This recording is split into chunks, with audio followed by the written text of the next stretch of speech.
Bismillahirrahmanirrahim. Assalamualaikum warahmatullahi wabarakatuh. Hari ini saya akan menjelaskan tentang studi gender dalam pendekatan Islam dalam bukunya Khalid Abu El-Fadli, Speaking in God's Name, Islamic Law, Authority, and Woman One Word Publication.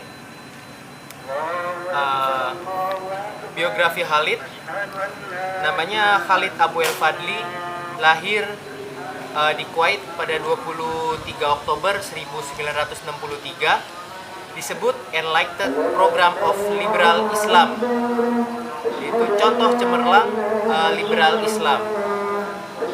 Pada umur 12 tahun, ia hafal Al-Quran dan pernah menganut faham Wahabi yang kemudian keluar dan berbalik mengkritik tentang aliran itu.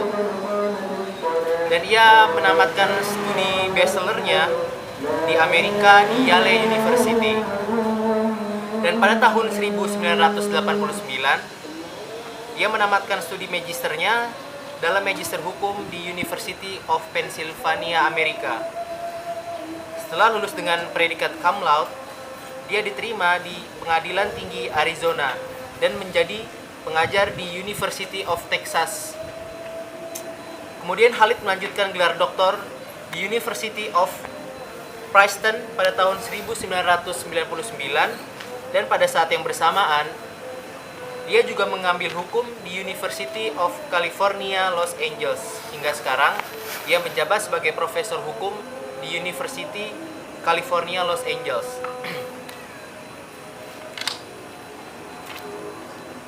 Kemudian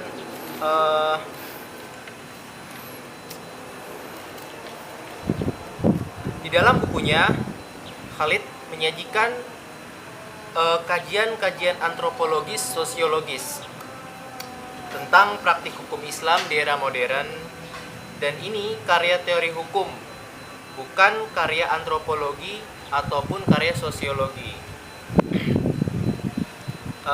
Asumsi berbasis keyakinan dan penentuan merendahkan wanita. Munculnya masalah ini ketika Khalid sedang berada di Amerika, yaitu munculnya gerakan feminisme, yang mana perempuan menuntut hak atau kebebasan mereka sebagai wanita. Khalid berpendapat bahwa gerakan ini terjadi atas keputusan fikih yang mana dianalisis selama ini dapat dikaitkan lalai atau sembrono terhadap badan khusus, yaitu inti dari kelalaian tersebut adalah tingkat kurangnya kejujuran, pengendalian diri, dan kewajaran. Dan ketika itu, hukum di Amerika menurutnya tidak ada koherensi dan tidak ada metode dan tidak ada pendekatan prinsip-prinsip. Dan wacana hukum Islam di Amerika terdiri dari pertempuran yang mana antara hadis pelempar masing-masing pihak mensurvei tradisi Nabi untuk menemukan sesuatu yang dapat dilempar ke arah lawan. Dan Khalid berpendapat bahwa ayat tersebut bukan dispositif. Ayat ini bergantung pada status pemelihara atau wali pada kapasitas objektif. Jika seorang wanita adalah orang yang memberikan dukungan keuangan atau stabilitas, dia bisa menjadi beban perwalian. Jadi di sini wanita merasa dituntut untuk kesenangan suami. Jadi Syekh Khalid ini mengkritik tentang tradisi-tradisi yang mana itu diriwayatkan langsung dari Nabi dan menjadi faham hukum sampai sekarang. Karena menurutnya tradisi-tradisi itu yang tidak berwujud tidak bisa menjadikan alasan untuk membantu hukum tersebut dan tidak menjadi dasar sebagai hukum agama, melainkan hanya cabang dari dasar agama.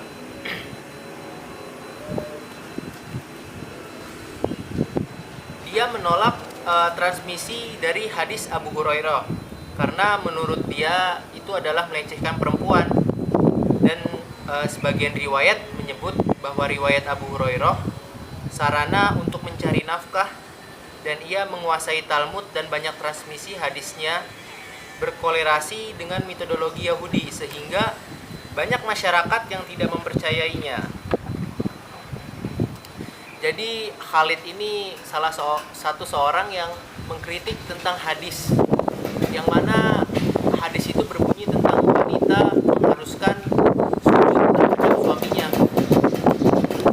Bagi dia sujud itu tidak harus mematuhi semua keinginan suaminya.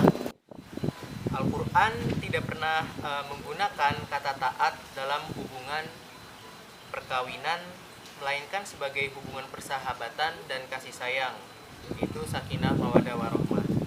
Namun, peran utama bukanlah wacana dalam Al-Quran, melainkan tradisi Nabi.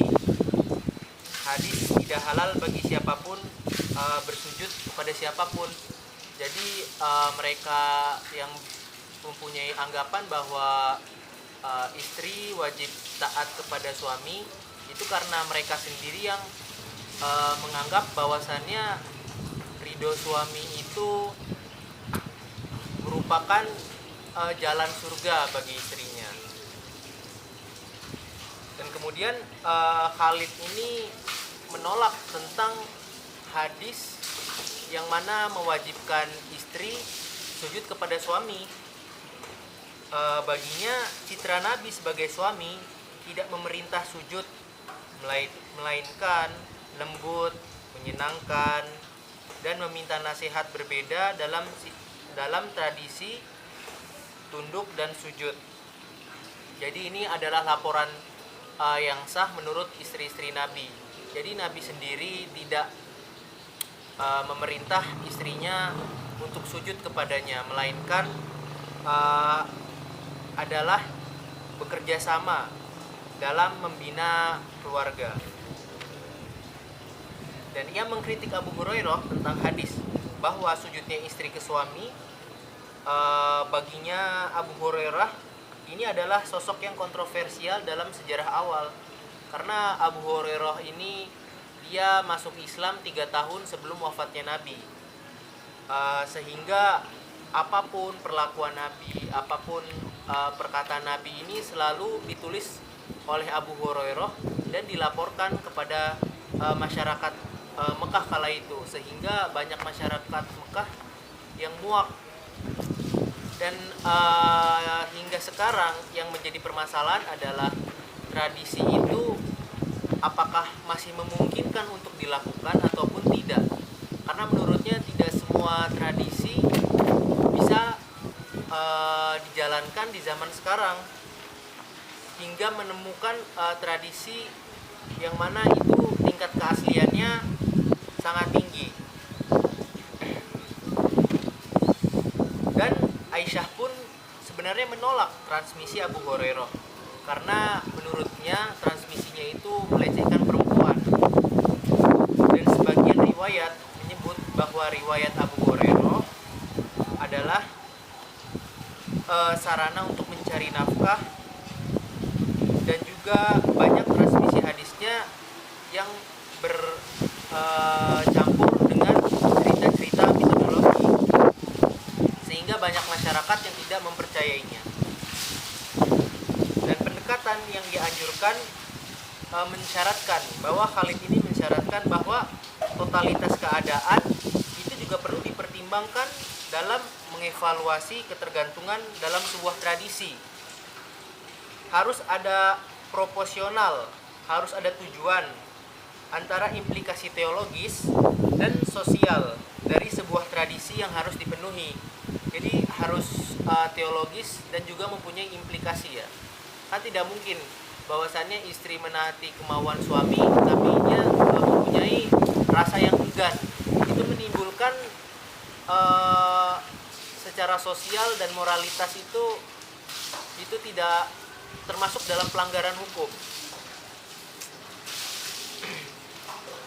Dan matan hadis, analisis substantif yang mengandalkan faktor tak berwujud adalah bukan yang hal baru dalam Islam, karena laporan tentang transmisi yang sempurna dapat ditolak karena teks tradisi itu tidak sehat karena mengandung kesalahan sejarah dan tata bahasa. Jadi intinya Khalid ini menolak hadis-hadis dari Abu Hurairah yang mana itu ditradisikan hingga sekarang. Baginya munculnya permasalahan di zaman sekarang karena timbulnya mengikutnya keyakinan tanpa adanya pengetahuan tentang tradisi keasliannya tersebut. Dan menurutnya para ahli hukum ini setuju dengan hadis sujud yang mana tradisi ini membuat keselamatan agama seorang istri secara otomatis bergantung pada kesenangan suaminya. Jadi ini tidak relevan. Akan tetapi yang menurut saya perlu digarisbawahi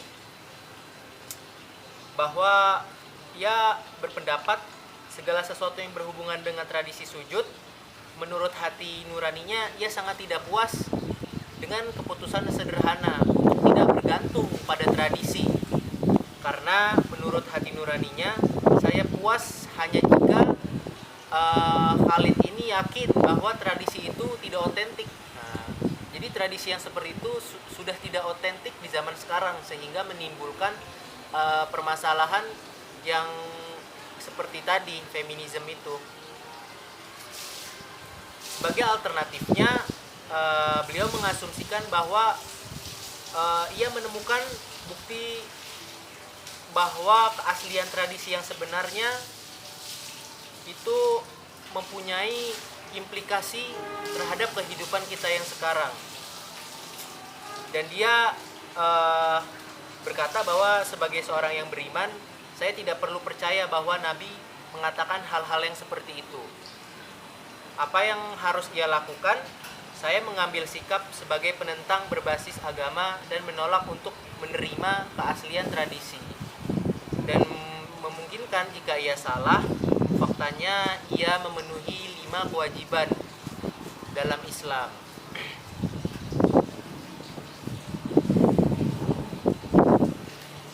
Dan menurut Khalid, hadis tentang patuh memiliki konflik antara prinsip dasar yang ditetapkan oleh Al-Quran dan tradisi kepatuhan.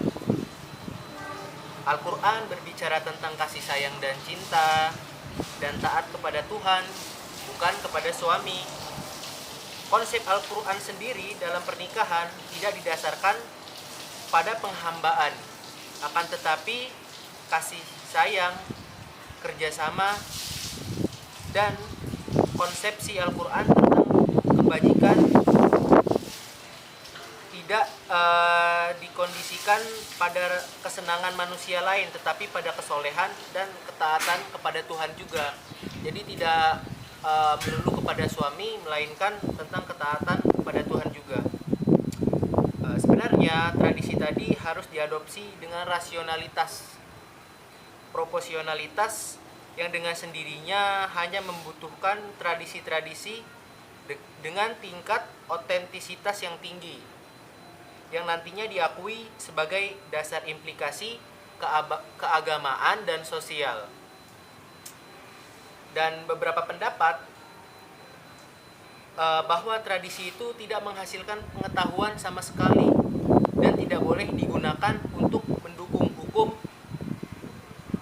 perintah ataupun dan mayoritas ahli hukum berpendapat bahwa tradisi yang seperti ini dapat mendukung perintah hukum di cabang agama, bukan di dalam dasar agama.